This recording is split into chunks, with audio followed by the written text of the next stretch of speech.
Secret of success என்ன அப்படின்னா, யாரெல்லாம் திருப்பி கொடுக்குறாங்களோ தேர் ஆல் சக்ஸஸ்ஃபுல் பீப்புள் என்னை பொறுத்த வரைக்கும். ஆனால் அதில் இவ்வளோ இத்தனை கோடி கொடுத்தாரு, இவ்வளோ ஆயிரம் கொடுத்தாருன்றது கிடையாது. மாற்றம் ஃபவுண்டேஷனுக்கு மாதம் 1ஆம் தேதி ஒரு சல்வார் கமிஸ் வரும், ஒரே ஒரு ட்ரெஸ் சல்வார் வரும். லாஸ்ட் 5 வருஷமாக வந்துட்டுருக்கு.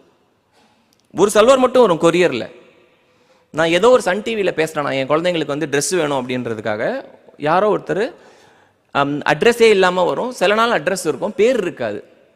நான் போன மாதம் அது யார் அதுன்னு பார்த்தேன். நான் எனக்கு யாரா தொடர்ந்து 5 வருஷமாக அனுப்புகிறாங்கன்னு அவங்கள கண்டுபிடிச்சி ஃபோன் பண்ணி பேசினா எனக்கு ஒரு ஷாக் கிடச்சிது. என்னென்னா, தாம்பரம் பக்கத்தில் இருக்க ஒரு எக்ஸ்போர்ட் கம்பெனியில் வேலை செய்கிற ஒரு ஃபீமேல் தொழிலாளி தான்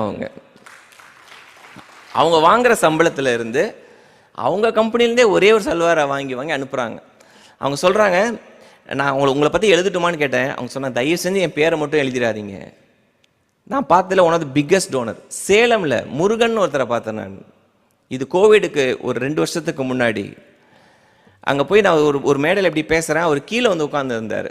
கூட்டம் ஃபுல்லாகிடுச்சு. கீழே அவரும் ஒரு பையனும் உட்காந்துருந்தாங்க. அழுக்கான ஒரு லுங்கி, ஒரு சட்டை, கையில் ஒரு மஞ்சள் பை ஒன்று வச்சுருந்தார்.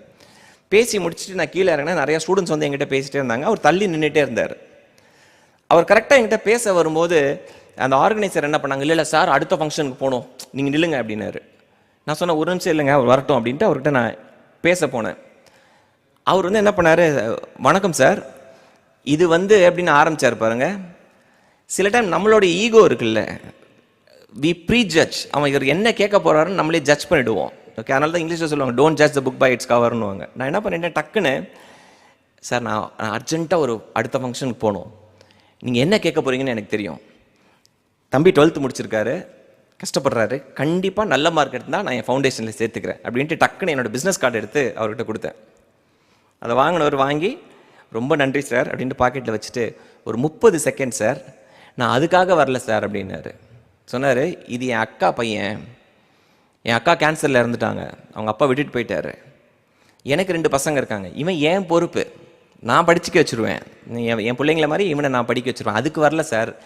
நீங்கள் மேடையில் பேசும்போது இந்த ஜெயஸ்ரீன்னு ஒரு பொண்ணை பற்றி சொன்னீங்களே சார், அந்த பொண்ணுக்கு நான் மாதம் ஒரு 1000 ரூபா அனுப்பிட்டுமா சார், அக்கௌண்ட் நம்பர் கொஞ்சம் கொடுங்கன்னு இருப்பாருங்க.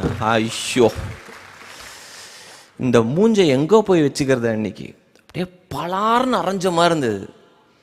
நான் சொன்னேன், என்னை ரொம்ப மன்னிச்சிருங்க சார், நான் தப்பாக சொல்லிட்டேன், ஜட்ஜ் பண்ணிட்டேன். ஐயோ அதெல்லாம் சொல்லாதீங்க சார், பெரிய வார்த்தைலாம் சொல்லாதீங்க, எனக்கு அந்த அக்கௌண்ட் நம்பர் மட்டும் நீங்கள் கொடுத்துருங்க சார், நான் தவறாமல் 1000 ரூபா மாதம் அனுப்பிச்சிடறேன் சார்.